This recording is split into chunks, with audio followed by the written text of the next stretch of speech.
Hey guys, CJ here. I'm still on the road, but holy crud, has the second stage of the major been an absolute barn burner with some major disappointments.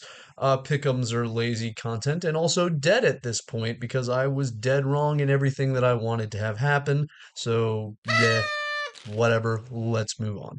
First things first, coming out of everything that we have talked about is yes, the format is flawed. It's unfortunate. You only can play the games that are in front of you. It is what it is, what it is, what it is. So, that being said, who the hell had VP in 3-0 and Legacy 3-0? VP basically got worse as the season went on, and it started to truly tarnish the legacy of, the right hand of the GOAT, Electronic. And I fairly was expecting him to be removed after this, and I still expect him to be removed. But making this stage in the major in a performance and in a manner that they did was fairly shocking. Legacy, more importantly, are not even supposed to be here. They are still probably living the dream, living a movie. You know, Dumao is the highest rated player of the second stage, 1.34. He was just on a tear with some incredible highlights from out throughout the entire squad. They just must be on cloud nine right now. Who the hell knows? But okay, elephant in the room. Falcons, top three, top four team by all rights and performances as of late, and they could not beat Linvision and Bait in best of ones or MIBR in a best of three. And MIBR, whom I picked earlier, beginning of the year to do great things, has failed to live up to those great things all season. And now at the 11th hour, they come out of absolutely nowhere. And I'm more specifically thinking of, that Inferno B retake 3v5, 20 seconds left on the clock, one of the most statistically impossible things to retake in the game, and they pull it off to eliminate Falcons. That is some like Liquid getting 1v5'd by Refresh on that same site type horror story stuff. I won't be going too deep into any sort of game analysis right now, but they fumbled the ultimate ball. And as Maui Snake has rightly said, despite my immense love for him as a player, Nico is the single most cursed player in the history of majors and the biggest choker in major playoff history. Or in major history. He didn't even make it to the playoffs this time. From this to Rio to going out in quarters at Shanghai, he's had multiple majors where his name has been practically written on the trophy, and he has not even gotten past the semifinals. The last time Nico was in a major final, Amanek was fucking opping for him. No hate to Amanek either, by the way. But Falcons undoubtedly have changes incoming. They have signed CjDoesCs, so who knows where that's going to go. And also, assumedly, a major impact on this performance. And this is purely speculation, as taken from obviously speculation on my part and by the community, from context shared by Maui Snake on the No Majors Club, that the performance coach of Falcons switched Mondesi's schedule recently to make him more morning oriented, make him a morning guy.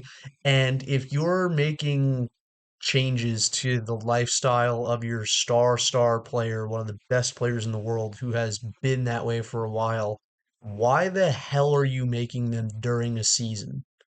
There is no reasonable excuse to make substantial changes to anyone's routine during a season to that degree. The player break is literally weeks away, and you could have a month to get these changes ironed out and get him right and get his rhythm back in place. It is just, if that is remotely the case, which obviously, again, is speculation as shared by rumors from people within the community, if it is remotely the case, I don't know how anyone has a job. Like, how could you possibly make a decision like that that is so unbelievably dense and short sighted? Whatever. Moving on from Falcons, we can't talk about them for the entire time. But despite their rocky start, FaZe have shown us absolutely positively that they are back. There are flashes of brilliance in there, and while they are still working it out, Simple is getting stronger with every game. We had a lights out not one in a million, but truly incredible 1v3 from Frozen against Heroic. They're starting to hit all of their individual peaks, starting to hit their individual form. And if they can continue to build their momentum into this next stage, they could make playoffs. They have their opening game, after all, against Aurora, which is only reassuring me in their potential in order to do this, even though my thoughts on Aurora as well as the Mongols are fairly well documented. You can, if you want to know deeper thoughts about that, you can look at that one for me. But to lightly summarize for you guys, I think that Mongols, as the season has gone on, are trending up, and Aurora are trending down. Aurora have historically trended down as seasons have gone on, to the point that, they had a couple of playoff berths at the beginning of the beginning of fall 2024 season, where they were starting to punch up above their weight, and then they didn't even make the major. Now this time they've made multiple grand finals appearances with consistent playoff appearances, but as the season's gone on, their quality has tapered off and their play has gotten worse. Zantares has been trending down on T side, and I think that they will not be making playoffs. That has been my prediction for a bit. I think that they will not make playoffs. I think that Mongols will make playoffs because they have been trending up, but I don't think Aurora will make stage three. They will be a stepping stone for FaZe onto their own further success. Beyond that, I think that Lin Vision, who are playing against Liquid for their opening game, will be mainlining so much hopes and dreams after making it to this stage of the major that they totally can upset Liquid in a best of one. It's a best of one. They absolutely can upset Liquid. It's totally going to happen. And I feel like, Liquid are going to be on the receiving end of a generational 1v5. Why? It's NAF. He's already had to go through one of those. So I don't know, man. I think Liquid has just not impressed me despite my love for Nerds and despite I think them having good potential. It sh- they had time off for their last event and didn't really impress me. So it's really going to, this will make or break their season, and I don't have a ton of confidence in them at this point in time. Moving on, Spirit are Spirit with the elimination of Falcons. They are undeniably one of the top three teams pegged to win this major, in my opinion. Uh, Beyond that, the problem with I often talk about, Spirit's problem is the inverse of the Mongols, basically. They have their star players, the supporting cast just tends to fail from time to time, and that's what gets them limited. Whereas with the Mongols, they have a phenomenal supporting cast, but their stars don't always hit those heights. See that video again. Senzu has only ever had one, at the time of the making of that video, 120 ADR round T side for the entire season. His teammates had multiple, and he's supposed to be their star. I might put together a random speculation video once I run a bit more data that Senzu's actually a star anchor, but we'll see. Uh, Either way, moving on from that, no, not moving on, sorry. Spirit are inarguably top three tied with, Mao's as challengers to Vitality for this major, and it would be a massive disappointment if the winners of the previous major did not make playoffs, which I have fairly high confidence that they will. Uh, Mouse, just like I said for Spirit, they are a top three team. Playoffs are bust, otherwise it's a failure, and they are in place to finally, hopefully, win a major. Like, win a major. They have a chance if someone can ever put down Vitality, but Vitality is going to continue that winning streak until someone stops them. So, hey.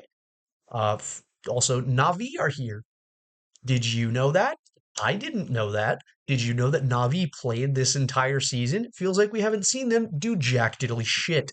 While writing this script, I literally went over to their match page and saw this, which gives me absolutely zero confidence, even though statistics don't tell everything. It being a sub 1.0 for his standards is absolutely abysmal and something that I cannot begin to understand. And it feels like even though they are ranked as the number seven team in the world, they could still absolutely get washed by some of these teams coming in with high momentum. Namiga, I didn't think they were going to go through, but as someone far more clever than I has put, they are our last remaining NA team. So hell yeah, Namiga, fucking wipe them out. Let's force a roster change on Navi that is likely already coming because they have done nothing this season, and for one of Counter Strike's most prestigious organizations, with one of our best coaches, that is entirely unacceptable. G2 exists. They somehow are going to finish above Falcons, which is absolutely hilarious that Nico and Monacy are finishing worse than G2 without G2 having to play. I think that they are still a very tactically shallow team, despite Malbs and Heavy God being clear standouts and talents. I think that maybe this time off could have given them some time to reinforce their tactics, and Hades, being a previous opping IGL, is able to probably be a bit more of a voice within the team and help maybe help them not be so terrible tactically. We'll see. I've always pegged him more as a support opper, so he takes less resources, and that will allow hopefully the other people to shine while giving some form of tactical support. But who knows? He's a temporary stopgap.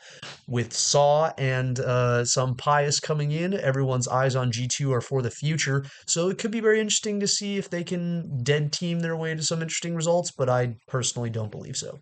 Uh, Previous stage up to this point has been a barn burner. We've had some truly electric games and electric moments. I know we will continue to have them, and I cannot wait to see everybody in Austin for playoffs. So, hell yeah, have a great day.